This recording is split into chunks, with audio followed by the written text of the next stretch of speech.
Hi, I'm Kim Lippert, Public Affairs Specialist for the Oregon National Guard. 2008 was another incredible year for the Oregon Military Department, with deployments abroad and service at home. Welcome to the 2008 Year in Review.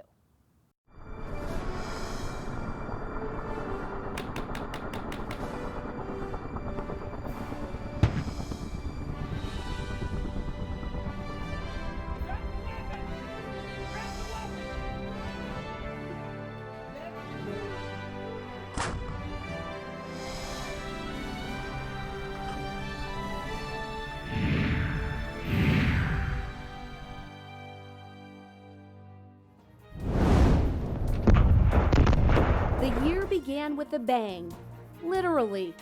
Dozens of local, state, and federal agencies and thousands of supporting personnel participated in Top Off 4, a federal exercise designed to improve coordination and collaboration across jurisdictional lines.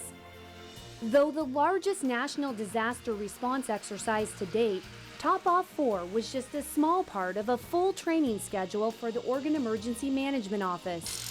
The organization facilitated training for 1,900 emergency response officials.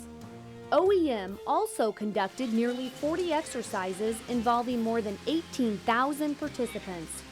The need for this training becomes clear when a crisis occurs, and Oregon sees its share. During the Great Coastal Gale of 2007, the department responded when hurricane-force winds and record flooding ravaged the northwest coast.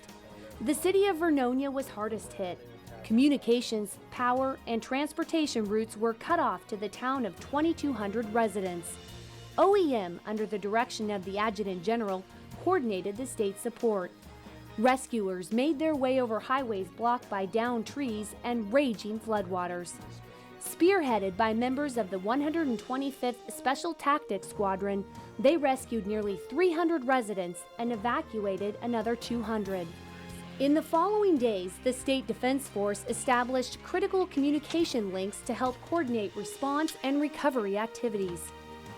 Just over a month later, the military department responded to yet another storm, this time in the Mid-Cascade communities of Detroit and Idanha. We are under some deep snow, and we're thankful that the Guard is here helping us out. More than 100 inches of snow fell on these towns in just a matter of days, rapidly exceeding local resources. OEM worked with Marion County and the Oregon National Guard to deploy civil engineers from Salem to help residents dig out of the snow. The threat of natural disasters is always present, yet there's also the threat of human-caused problems. In March, law enforcement officials closed the Lynn County Courthouse after a custodian found letters that contained a suspicious powder. First responders called on the 102nd Civil Support Team. The CST provides a mobile analytical lab and extensive communication capabilities. These highly trained and skilled experts advise first responders on how to best deal with human-caused threats. Fortunately, the powder was a hoax, but the experience demonstrated the need for and the expertise of the CST. The military department helps local governments deal with emergency situations like the hoax. It also fields requests from other states. During the summer, California needed help fighting the wildfires in the Shasta Trinity Forest. The Oregon Army National Guard deployed a CH-47 Chinook helicopter. Then, as Hurricanes Gustav and Ike bore down on the Texas coastline, officials there called for Oregon's help. The state deployed 2 helicopters and the 125th Special Tactics Squadron, the same unit that rescued hundreds of Oregonians in Vernonia. Here in Oregon, the state faced its own wildfire season. State and federal agencies funded firefighting training for the National Guard troops. The training supported nearly 250 citizen soldiers and airmen.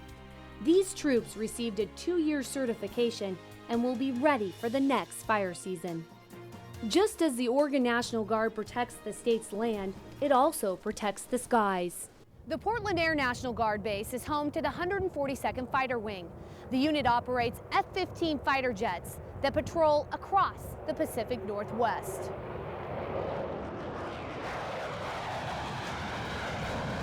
The pilots, aircraft maintainers, and support crews are on duty 24 hours a day, 365 days a year. The Oregon Military Department demonstrates high levels of readiness and the ability to respond when needed. One of the greatest contributing factors to that readiness is the support from elected officials. The global war on terror has raised awareness of issues affecting veterans from all eras. With more than 350,000 veterans in Oregon, Governor Ted Kulongoski realized a need to serve this population. Working with the National Guard, the governor provided funds for the Reintegration Team, an organization that helps veterans and their families from all branches of service. As the Commander-in-Chief of the Oregon National Guard, the governor also led efforts and worked closely with the state legislature to ensure OMD has the right structure and resources.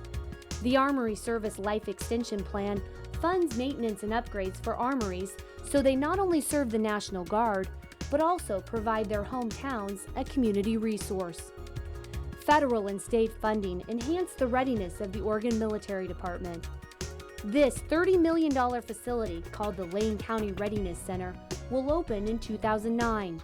It will house a number of federal and state agencies, as well as components of the National Guard and reserves. Contractors also began work on a new flight operations facility in Salem and a readiness center in Ontario. The Ontario facility will not only serve the National Guard, but will also give Treasure Valley Community College a place to hold classes and activities. Knowing we must be responsible custodians of the public facilities entrusted to us, the military department takes environmental issues very seriously. Here at Camp Withacombe in Clackamas, Oregon, this area used to be an old shooting range, but over the years the land became contaminated with lead bullets. Thanks to an innovative soil washing process, this dirt is now lead-free. They use techniques pioneered in gold mining operations to separate the ammunition from the soil.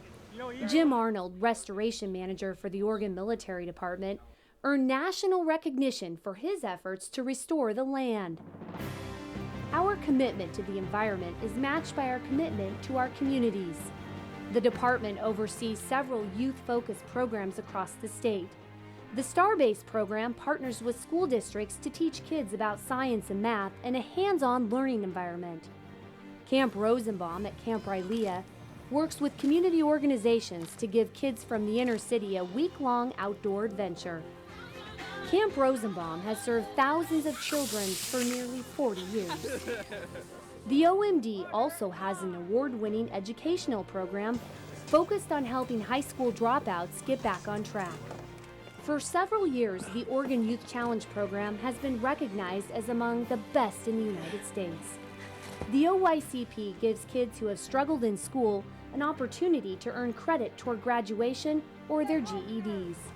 When most of these youth complete the program, they have a new direction and a positive outlook on life. We give a great deal of help to our communities, but one of the services that is particularly important to us is our Military Funeral Honors Team. This group of dedicated soldiers ensure every veteran who passes away receives the respect they deserve. In 2008, the team earned first place at a nationwide competition for the second year in a row. Though the team is rightfully proud of the accolades, each member understands their mission is to pay final respects and properly honor those Americans who have worn the uniform of the armed services. It's one of the highest privileges I'll do ever in my life, to be able to honor veterans. Since the terror attacks of 9/11, thousands of Oregon citizen soldiers and airmen have deployed around the world in support of the global war on terror. In January, 17 soldiers mobilized as members of an embedded training team with the Afghan National Army. ETTs are linked with Afghani units to help them develop skills and expertise. The Oregon ETT worked closely with infantry units fighting the Taliban, as well as counter-drug units. Tragedy struck in September when insurgents detonated an improvised explosive device, killing Oregon Army National Guard Captain Bruno Desalini. The attack also killed 2 Afghani interpreters and seriously wounded another Oregon soldier. The remaining soldiers of the ETT returned home in December, proud of what they accomplished, yet saddened by the loss of a fellow soldier. In February, 36 airmen of the 173rd Security Forces Squadron out of Klamath Falls came home after a 6-month deployment to Manas Air Base in Kyrgyzstan. These troops served as defenders of a vital airbase in South Asia. This was the first of many units to return. The 234th Engineer Company, based out of Camp Rylea, received a rousing welcome in early May after spending 10 months mobilized for a security mission. Though trained and highly skilled as engineers, the 234th conducted convoy security operations along supply routes in Iraq. The company escorted nearly 6,000 vehicles and 260 convoys, covering 350,000 miles across Iraq.